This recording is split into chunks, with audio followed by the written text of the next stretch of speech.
मैं इस दुनिया में आने की वजह एक औरत थी। তারুণ্য ধরে রাখতে এবং ত্বকে বয়সের ছাপ ঢাকতে এক বিশেষ ধরনের থেরাপি গ্রহণ করেছেন বলিউডের জনপ্রিয় অভিনেত্রী দীপিকা পাডুকোন। সিংহাম অ্যাগেইন ছবির শুটিং চলাকালীন সময়ে এই ত্বক চর্চা করেছিলেন তিনি।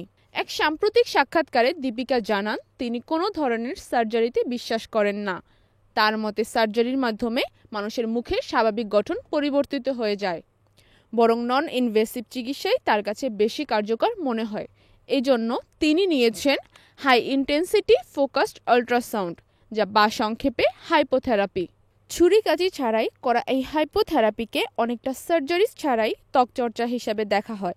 আল্ট্রাসাউন্ড প্রযুক্তির মাধ্যমে ত্বকের সূক্ষ্ম রেখা বলিরেখা ধীরে ধীরে মুছে দেওয়া হয়, ফলে ত্বক হয়ে ওঠে আরও বেশি টানটান ও উজ্জ্বল। এটি একটি আধুনিক অ্যান্টি এজিং পদ্ধতি যা যন্ত্রণা ছাড়াই কার্যকর ফল দেয়। এই থেরাপি ত্বকের কোলাজেন উৎপাদন বাড়িয়ে ত্বকের বার্ধক্যের চাপ কমাতে সাহায্য করে। শব্দ তরঙ্গ এমনভাবে ব্যবহার করা হয় যা ত্বকের মৃত কোষ ভেঙে ফেলে এবং নতুন কোষ গঠনে সহায়তা করে। এতে করে ত্বকের ভেতরের ক্ষতিগ্রস্ত স্তর সারিয়ে তোলা সম্ভব হয়।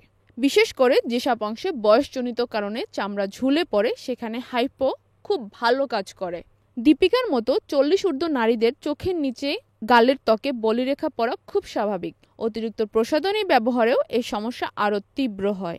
তাই একবার হাইপোথেরাপি করিয়ে নিলে ভবিষ্যতে আর কোনো ধরনের সার্জারির প্রয়োজন পড়ে না। শুধু মুখ নয়, গলা, হাত, বুক এমনকি উরু পর্যন্ত এই পদ্ধতি প্রয়োগ করা সম্ভব।